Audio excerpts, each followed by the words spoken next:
Hi guys, good evening, Dr. Mary. I am gonna add to my video diary tonight. I have a lot of updates to give you and tell you some things that happened. I hope that the lighting is okay.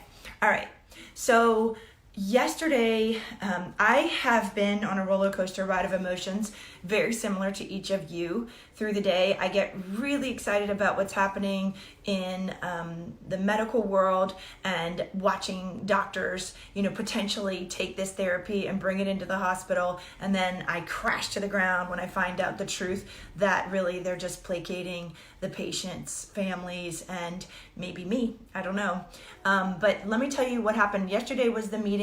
Hi guys, was the meeting with the Orleans Parish and Jefferson Parish Medical Societies. They had the head of the Department of Health on. She's actually a classmate of mine from childhood. And they were talking about how things have slowed down, and we have noticed the same in our clinic. So that's good news. I know that there's all kinds of new restrictions out. And so we can talk about I was calling it social isolation, but the distancing and stay-at-home rules later.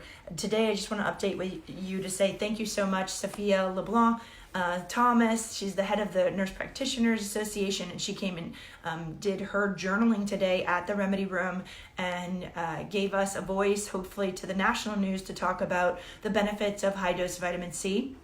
We talked about oral dosing, we talked about IV seed, and we talked about my family and my dad and the history. So that was amazing. So I had this great morning and then got in touch with a patient's family member who the patient was in the ICU and has been sick for 2 weeks. And I come to find out that they've been asking for IV vitamin C for more than 2 weeks, or at least 2 weeks. And the doctor did not call me until the patient was basically on his last breaths. So that's too late, but we'll take it as a win that we're making baby steps and that, at least the doctors are calling and they're interested. I think we just have to get to that next level of, okay, and I explained to him, well, maybe you can write the orders for the patient this time so that the next time you go to write it, you know what you're doing, you know exactly what dose you're going to use. I have to tell you that I also yesterday got by email with my group, the orthomolecular group, that there is a new study that's in phase 2 trials using high enough doses of IV vitamin C. So there are doctors in New York, that's Dr. Merrick and Dr. Berkowitz in the group that I've mentioned before.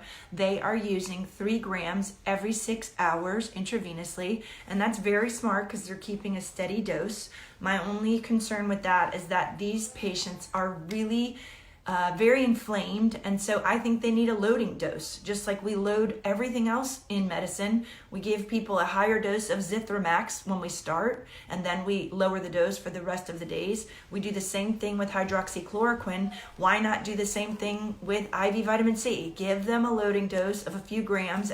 I would say 10 at least, and then give them the 3 grams every 6 hours. So by keeping the blood levels steady, you're kind of always giving the body a little bit of that extra anti-inflammatory, and you're giving the body what it needs so that it can reduce the inflammation. So this new study for you guys to read about on PubMed is called the EVICT Corona Ali study. So it's the early use of vitamin C, early intravenous use of IV high doses of vitamin C. So the doses they'll be using will be close to 50,000 milligrams, and that is the dose that we use for patients who have cancer and has been proven to be safe. So safe, inexpensive, effective, antiviral, antioxidant. Those are the things, the big highlights of what I want you guys to remember. Now, tomorrow or sometime very soon, I had the great fortune of talking to Dr. Dan Pompa. He is a very innovative chiropractor who has really changed a lot of the conversation in medicine and has gathered not only chiropractors, but naturopaths and acupuncturists and medical doctors to talk about healing the body at the cellular level. So he speaks my language and his music is my music. And so I really enjoyed talking with him yesterday. One of the things we talked about was zinc. So on top of vitamin C, the things that we're giving our patients are magnesium, minerals like zinc. We're giving them B vitamins, of course, and certainly we're making sure that their vitamin D levels are up to par. The one thing we talked about with Dr. Pompa is that in order for the zinc to work, that's actually how chloroquine and hydroxychloroquine, that's why they're effective, is they're allowing zinc to go into the cell. So oftentimes the cell has a hard time getting the zinc inside the cell, and so they're called ionophores. So the other new piece of information that I got from my very favorite doctor, who is brilliant, his name is Dietrich Klinghardt. If you haven't read about him or watched his videos, I encourage you to follow him. He is ahead and has been working on the front lines with SARS, MERS, and now with COVID, and he is brilliant.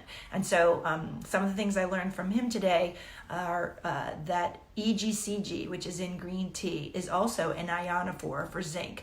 Quercetin, which is a great antioxidant. These flavonoids, this is, sometimes you might see vitamin C connected with citrus bioflavonoids. So these beautiful, colorful vegetables and colorful dark fruits are where you're going to get these flavonoids, and they're going to help increase the impact and the efficacy of these drugs and these nutrients.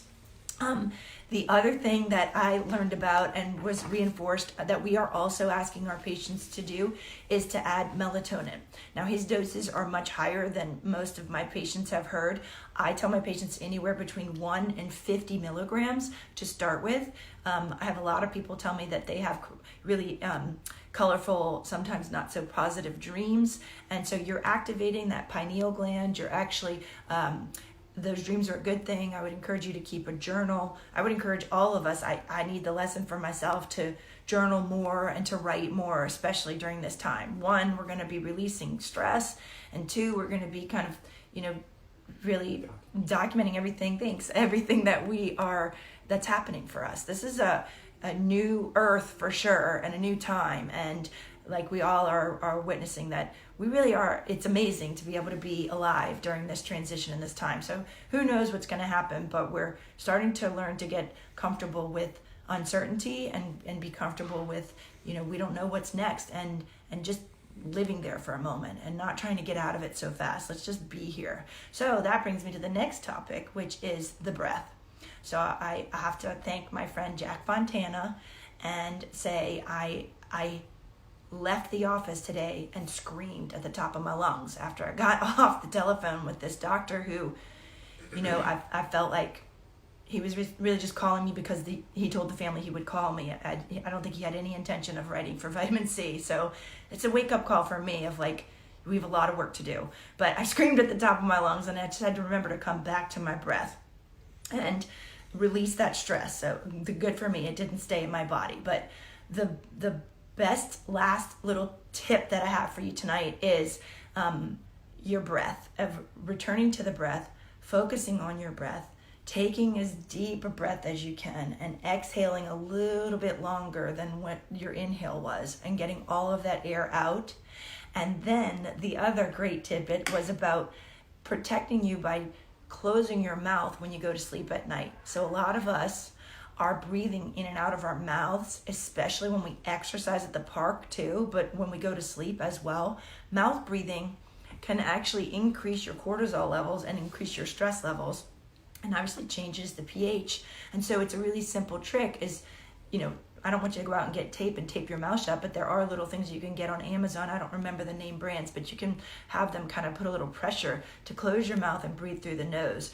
And when you're exercising, let's say when you're walking or biking or running through the park, go as long as you can in and out through the nose, because when you start breathing in and out of the mouth, you're increasing your stress levels and you're signaling to the body that you're kind of in fight or flight.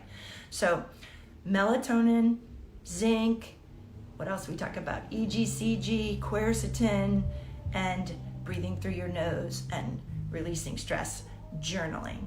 And of course, my favorite subject, and I hope all of you are watching, and I hope you spread the message to all that you know, is vitamin C.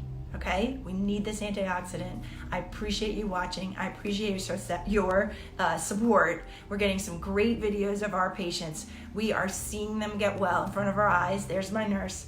And my team is doing amazing things. And I feel really fortunate. There's my other beautiful employee, Liad. And I just want to say thank you. Keep helping us spread the message. It's happening. It won't be long before I'm on this message saying, we got it in the hospital. We're doing it here. We're seeing great things. So thanks a lot. Talk to you again tomorrow.